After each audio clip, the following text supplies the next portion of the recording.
Hello అండి. Welcome to my channel. ఈరోజు మన ఛానల్‌లో ఒక అద్భుతమైన, అమోఘమైన సాంబారండి. అసలు చాలా అంటే చాలా యమ్మీ, చాలా కమ్మటి సాంబార్, ఉసిరికాయ సాంబార్. మీరెప్పుడైనా టేస్ట్ చేశారా? ట్రై చేశారా? ఈ నా వీడియో చూసిన వాళ్ళు తప్పకుండా ట్రై చేయండి. అసలు నమ్మండి, ఎంత బావుందంటే అసలు తింటుంటే తినాలనిపించింది. మన పక్కన వాళ్ళు చికెన్ బిర్యానీతో తింటుంటే కూడా మనకు అటువైపు మనసు మళ్ళదు. అంత బావుంది. అంత యమ్మీగా ఉందండి ఉసిరికాయ సాంబార్. చేసుకోవడం ఈజీ. తక్కువ ఇంగ్రీడియెంట్స్ అండ్ ఉసిరికాయలు ఇప్పుడు మనకు అవైలబుల్‌గా ఉన్నాయి మార్కెట్‌లో. అదేంటో మా కరీంనగర్‌లో సీజన్ అయిపోయిన తర్వాత గూడా అన్నీ అవైలబుల్‌గా ఉంటాయి. ఓకే. ఉసిరికాయలు నేను 8 ఉసిరికాయలు తీసుకున్నానండి. అంటే మనం ఎంత సాంబార్ పెట్టుకోవాలనుకుంటున్నామో అంత పులుపుకి సరిపడా ఉసిరికాయలు వేసుకుంటే సరిపోతుంది. కావాల్సిన ఇంగ్రీడియెంట్స్ ఉసిరికాయలు, టొమాటో, పచ్చిమిర్చి, ఉల్లి ఆకు, ఆనియన్ అండ్ ఉసిరికాయలు. కందిపప్పు నానబెట్టి పెట్టుకున్నాను 1 అవర్ బిఫోర్. మంచిగా నానింది. ఇప్పుడు దీన్ని స్టవ్ పైన పెట్టేసుకుందాము. మెత్తగా కుక్ చేసుకుందాము. అండ్ ఇప్పుడు ప్రాసెస్ స్టార్ట్ చేసుకుందామండి. మళ్ళీ ఒకసారి చూడండి ఇంగ్రీడియెంట్స్ ఏంటేంటో. ఉసిరికాయలు, కట్ చేసి పెట్టుకున్న ఆనియన్ పీసెస్, టొమాటో పీసెస్, పచ్చిమిర్చి, పచ్చిమిర్చి ఎక్కువ వేయాలి. ఎందుకంటే కారం తక్కువ వేస్తాం కాబట్టి. కరివేపాకు అండ్ ఉల్లి ఆకు. ఓకే. ఇప్పుడు అక్కడ కుక్కర్‌లో పప్పు ఉడికిపోతుంది. పక్కన గిన్నె పెట్టేసుకొని మందపాటి గిన్నె పెట్టుకుందాము. గిన్నె పెట్టేసి దాంట్లో ఆయిల్ ఏం వేయలేదండి. ఆయిల్ ఏం వేయకుండా టొమాటో వేసేసి నెక్స్ట్ పచ్చిమిర్చి అండ్ ఉసిరికాయలు గూడా వేసేసుకుందాము. ఉసిరికాయలు గూడా వేసేసుకొని అసలెంత బావుంటుందో తెలుసా అండి. దీనికి ఇంకా వర్ణించాలంటే అమృతం అనొచ్చు. అంత కమ్మగా ఉంటుంది. ఓకే. ఆనియన్స్ కూడా వేసుకొని నెక్స్ట్ ఉల్లి ఆకు కూడా వేసేసి కొంచెం కరివేపాకు వేసి పిల్లలు గూడా చాలా ఇష్టంగా తింటారు. అసలు ఆ ఉసిరికున్న కొంచెం పులుపు, ఒగరు అన్నీ కలిపి డిఫరెంట్ టేస్ట్ వస్తుందండి సాంబార్‌కి. ఓకే. పసుపు, సాల్ట్, కొంచెం కారం ఎక్కువ వేయొద్దు. అండ్ జీలకర్ర, మెంతుల పొడి, సాంబార్ పౌడర్ ఉంటే వేసుకోండి. నాకు సాంబార్ పౌడర్ అవైలబుల్‌గా లేదు కాబట్టి నేను జీలకర్ర మెంతుల పొడి వేస్తున్నాను. ఒకవేళ సాంబార్ పౌడర్ ఉంటే జీలకర్ర మెంతుల పొడి స్కిప్ చేసేసి సాంబార్ పౌడర్ వేసుకుంటే సరిపోతుంది. ఓకే. ఇప్పుడు ఒక గ్లాస్ వాటర్ వేసేసి లిడ్ పెట్టేసి మంచిగా మనం వేసిన ఉసిరికాయలు ఏంటంటే ఓపెన్ అవుతాయి. అప్పటి వరకు మంచిగా ఉడికించుకోవాలనమాట. ఉసిరికాయలకి ఘాట్లొచ్చేసి అవి ఓపెన్ అయ్యాయంటే ఆ ఉసిరికాయలు ఉడికిపోయినట్టు. ఓకే. ఆల్మోస్ట్ ఉడికిపోయిందండి. చూడండి మీకు కనిపిస్తుందా? ఉసిరికాయలు ఉడికిపోయాయి. ఇంకాసేపు పెట్టుకుందాము. ఇంకొక 5 మినిట్స్ మళ్ళీ మూత పెట్టి కుక్ చేసుకుందాము. పక్కన పప్పు ఉడికిపోయిందండి. నేను దాన్ని రుబ్బి కొంచెం వాటరేసి పెట్టుకున్నాను.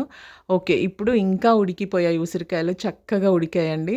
మంచి స్మెల్ ఒస్తుందండి. మూత తీస్తుంటే కమ్మటి సువాసన అసలు. ఆహా! వేడి వేడి అన్నంలో నంచుకోవడానికి పాపడాలు, చల్లమిరపకాయలు పెట్టుకొని ఈ సాంబార్ వేసుకొని తింటే ఇంకా చాలండి. ఏం అక్కర్లేదు. అంత కమ్మగా ఉంటుంది. ఓకే. ఇప్పుడు రుబ్బి పెట్టుకున్న పప్పుని దీంట్లో కలిపేద్దాం. అసలు ఎంత అంటే మామూలుగా ఉసిరికాయ సాంబారా? ఉసిరికాయ సాంబార్ ఎట్లా ఉంటుంది? ఉసిరికాయ సాంబార్ అని మనకి కొంచెం డౌట్ రావచ్చు. కానీ చెయ్యండి. తప్పకుండా చెయ్యండి. చాలా చాలా బావుంటుంది. అసలు మీరు ఇంకా 10 మందికి చెప్తారు. ఉసిరికాయ సాంబార్ చేసుకోండి చాలా బావుంటుందని. అసలు అంత కమ్మగా ఉంటుందండి. ఓకే. కొంచెం సేపు ఇంకొక 2, 3 మినిట్స్ అట్లా దాన్ని మరగనిద్దాము. మరగడం స్టార్ట్ అయిపోయిందండి. ఇప్పుడు దీంట్లో కొంచెం కొత్తిమీర అండ్ ఇంకొంచెం కరివేపాకు వేసేసుకొని పక్కన తాలింపు పెట్టేసుకుందాము. ఇది మరుగుతూ ఉంటుంది. ఎక్కువ మరగాల్సిన పని లేదు. ఎందుకంటే అన్నీ మంచిగా ఉడికిపోయినాయి గదా! సో, మనకి ఒక 4, 5 టైమ్స్ అట్లా పొంగొచ్చి కొంచెం మరిగితే సరిపోతుంది. ఇప్పుడు తాలింపు వేసేసుకుందాము. ఆయిల్ హీట్ అయిన తర్వాత కొన్ని మెంతులు అండ్ ఆవాలు, నెక్స్ట్ జీలకర్ర, అల్లం వెల్లుల్లి, కరివేపాకు వేసేసి ఆ తాలింపుని పప్పులో కలిపేసుకోవడమే. అసలు ఎంత బావుందంటే అండి, తింటుంటే అసలు ఆ టేస్ట్ ఉసిరికాయ గూడా చక్కగా ఉడికిపోయింది గదా! ఉసిరికాయ ఉడికిన తర్వాత ఆ పప్పు టేస్ట్ ఉసిరికాయ ముక్కలకి పట్టి, ఆ ముక్కలు గూడా ఎంత కమ్మగా అయ్యాయో అంత బావున్నాయన్నమాట. తప్పకుండా ట్రై చేయండి. ఇది మార్కెట్‌లో ఉసిరికాయలు దొరుకుతున్నాయి. అండ్ ఉసిరికాయలు మనకి అసలు ఎంత మంచిదంటే తెలియని వాళ్ళెవరూ లేరు. మనకి ఎన్నో విధాలుగా ఉసిరి మేలు చేస్తుంది. అన్నీ ప్రతి దానికి జుట్టుకి, కళ్ళకి, స్కిన్‌కి ఎంతో మంచిదండి. చాలా ఔషధాలలో గూడా ఉసిరి పొడిని కలుపుతారు. ఎందుకంటే అదంతా హెల్త్ బెనిఫిట్స్ ఉన్న కాయ కాబట్టి తప్పకుండా ట్రై చేయండి. ఒకవేళ పిల్లలకి నచ్చలేదనుకోండి, మనం ఉసిరికాయ తీసేసి ఉట్టి పప్పు వేయొచ్చు. ఎందుకంటే ఉసిరికాయ ఫ్లేవర్ పప్పుకి పడుతుంది. అది తిన్నా సరిపోతుంది. అంత బావుంటుందనమాట. తప్పకుండా మార్కెట్‌లో అవైలబుల్‌గా ఉన్నాయి. రేపు సండే మార్కెట్‌లో దొరికితే మాత్రం తీసుకొచ్చి ఖచ్చితంగా ఉసిరికాయ సాంబార్ చెయ్యండి. ఇంట్లో వాళ్ళకి సర్వ్ చేయండి. ట్రస్ట్ మీ అందరికి నచ్చుతుందండి. అందరికి పిల్లలకి, పెద్దవాళ్ళకి అందరికీ నచ్చుతుంది. ఎందుకంటే అది అంత కమ్మగా ఉంటుంది గాబట్టి. తప్పకుండా ట్రై చేయండి. అండ్ ఇది మనము ఫ్రీక్వెంట్‌గా చేసుకోవచ్చు. ఎందుకంటే దీనివల్ల మనకి లాభాలే తప్ప నష్టాలేం లేవు. ఓకే. ఇప్పుడు మనము రైస్‌ని సర్వ్ చేసేసుకుందాము. కొంచెం రోటి పచ్చడి, టొమాటో పచ్చడి పెట్టుకొని, మంచిగా వేయించుకున్న చల్ల మిరపకాయలు గూడా పెట్టుకొని, వేడి వేడి అన్నం పెట్టేసుకొని ఆహా! నాకు సర్వ్ చేస్తుంటేనే నోట్లో నీళ్ళొచ్చేస్తున్నాయి. అంత బావుందండి. అసలు ఆ స్మెల్ అది బాయిల్ అవుతుంటే ఘుమఘుమలొచ్చేసినాయన్నమాట. అంత మంచి స్మెల్లొచ్చింది. వేడి వేడి రైస్ సర్వ్ చేసుకొని, దీంట్లో ఇప్పుడు కమ్మటి ఉసిరికాయ సాంబార్ వేసుకొని, వేడి వేడిగా తింటుంటే ఆహా!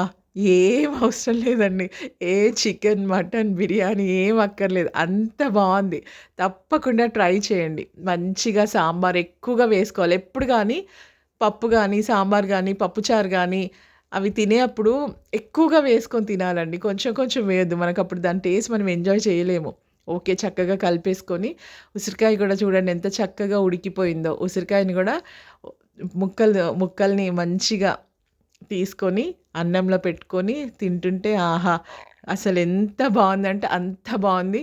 తప్పకుండా ట్రై చేయండి ఉసిరికాయ సాంబార్ విత్ రోటి పచ్చడి అండ్ చల్ల మిరపకాయలు. ఓకే. Thank you. బాయ్.